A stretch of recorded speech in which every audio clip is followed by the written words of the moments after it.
Real Talk. I am your host, Jasveer Kaur Rababan.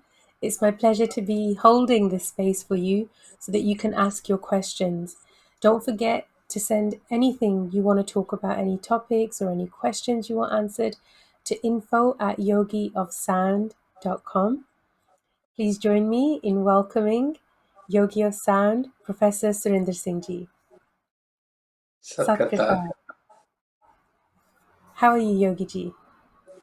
I'm doing well, and I hope you and the listeners are in good health and they are happy. Thank you, thank you. How are you enjoying lockdown? Amazing. The Sangat with the Guru, Sangat with the Shabad, being with the family. It's all good. That's nice. We're enjoying the live Sangat on Sundays. It's really beautiful to see family come together and do Kirtan. Vaheguru. Thank you. Thank you for being there in that space for us. Um, we have lots of questions from the viewers, and I've categorized them together into different topics, and there's a lot around the dastar. Last week we were talking about the turban. Um, and it turns out that there's a lot more questions related to that subject. So let's get back into it if that's okay. That is fine. Yes. The first question that I would like to ask Yogiji on behalf of our viewers is, why is the turban confused with identity?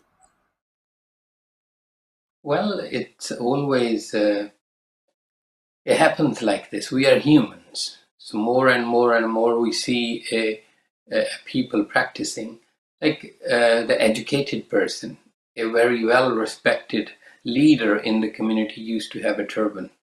So for example, the mayor of the village, kind of like Sarpanch, used to have turban wherever he will go to the court um, or to any high-ranked meeting. He always will have a turban. A son-in-law will never step into the village of where he's married without a turban, regardless they were Sikhs or Hindus or even Muslims. Um, but the Sikhs, their turban was always on their head. They are learned person. They are the seekers of life.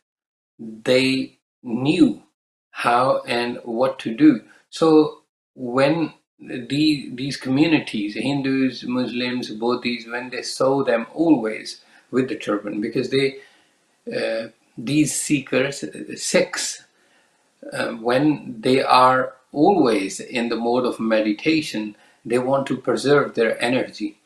And it is a Guru's hukum to live a natural life. So their identity is very different from the other communities who altered what Creator given it to them. They cut their beard or mustache. They used to have turbans, yes, but the Sikhs, they do stand out because they live nature's protocol. But again, that community, when it grew strong, like at the times of Guru Nanak Sahib, we were a couple of hundreds. Then by the 10th Guru Sahib's time, 230 odd years gone past, that we were a couple of thousands. We were not 100,000s. We were just like maximum 10 to 20,000. But by the time 200 years are gone, and there has been a turban has been associated with the Sikhs, then these people with the turbans then become the rulers as Banda Bahadur and later on Maharaja Ranjit Singh. At that time, we are the maximum number. We can say 100,000 or 150,000 approximately if we are going very kind of generously into the numbers. But with the loss of the Raj of Ranjit Singh, we see these people who are known as a Sikh suddenly grown so big. They are the fifth largest religion on planet Earth. Now, East India Company had to play a role where we lost the quality and gained the quantity and the labels. So everybody with the turban is associated um, in Indian subcontinent as a Sikh nowadays, because Hindus don't wear turban, neither in India Muslims do. Uh, but in America, we were just a couple of years ago, even in some areas, even now, we are associated with Taliban's, because they have a turban. Um, but you will see also the Punjabis adopted this identity kind of thing for them. Punjabis wanted to stand out. They definitely, or surely they are clear in their hearts that they are not Sikhs. They belong to a family where somebody was Sikh in the family. So they would like to trim their beards and they would like to do all sort of other things, go against the law of nature. They don't practice learning from Guru, but they like to keep a turban on their head as a identity. But we, the seekers, we the people who have learned about it, need to be very clear. And I will request to the listeners, the turban of Sikh is a different, because it comes with a purpose and it comes with the responsibility um, that we learned, and therefore we are responsible to make sure we defend ourselves, our energy for a spiritual gain. Also, we must make sure that our communities and our world is protected. So turban gives us that consciousness, that responsibility. Uh, but yes, something fashionable you've seen in just recently, the big brands are launching turbans. There are singers who would like to associate themselves with through the turban. There are actors, and it is a creating a brand, and Mhm. Guru's brand for the Sikhs, and this turban had a different purpose. Humanity does this. They label or they adopt things always. So it is okay. It is okay. And I appreciate you giving some historic context. I didn't look into it so deeply because I don't have all of the knowledge and the wisdom that you have. But I'm grateful for you sharing this. My perspective on this question is more related to observing whatever I've seen growing up. And you have different types of people who wear turbans and they don't connect with Sikhi, but they choose to wear a turban and call themselves Sikh. So um, this is like I have a few things which really kind of get under my skin. They're really difficult for me to process.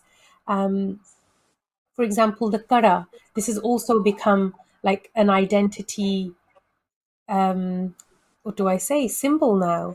So more so than something that's related to faith or religion or spirituality, it's if I've got cut hair and I'm male or female, I will wear my kara so that people out there can recognize me to be Sikh. And that's a label now, to be Sikh. And we don't say Punjabi because the kara is not associated with being Punjabi, it's associated with being Sikh. So that's for me where the confusion comes in terms of identity with the turban as well. So automatically, if you see somebody out there who's wearing a turban, um, you will either think that they're a Muslim or a Sikh. And there's no differentiator in between to filter out who are Punjabis and who are Sikh. You see, this is a educational crisis. What you are asking me, Jaswir Kaurji, is a very social corruption where spirituality has been hijacked. I am answering all of these things from, like, I don't know much about the society and its norms in this way. I know for example, the yogis, those people who learned and invested a lot of time, um, shining like stars and making incredible life for themselves. Guru went to them and Guru said, "Hey, what use is this incredible wealth of knowledge you have if it's not shared amongst who needs?" And those yogis used to have a culture of kada. Now, if we will start studying, for example, um, Guru Sahib giving Baba Sri Chand, who was his son, a special task. In this task, Baba gives a very different type of clothing and also kada. So we associate kada with the Guru Gobind Singh Ji. But the kada in yogic tradition, if it comes to the ear as a mundra or munda, or it comes a kada to the ankle as a Shiv Panthi or Gorakhnath yogi, there are kada to the here uh, to the upper arm and yogic traditions, but Guru gave this ring of eternity in our wrist, so that it's not just a reminder. Remember, when you're married, you don't need a reminder. What sort of marriage it will be when you are, it depends on your ring. But the kada is also for all those other people who don't understand where to seek help. They can approach you, and because you are capable, you learned this art. So the world of spirituality is not a social world, um, but social world is enhanced with those who seeked, who learned, who became a Sikh. So there are always going to be things which are watered down, like identity crisis. My father is a Sikh, so if I want to be Sikh, I should become Sikh by choice, not because I'm a born. Sikhi cannot be inherited, and Pag cannot be inherited in the same way. Pag without its purpose is what? Now, when you see people of Afghanistan wearing turban, do you call them Khalsa? I'm talking in the context of religion. Mm. Do you call them Sikhs? No. They have their own practices, spiritual practices. Um, Right.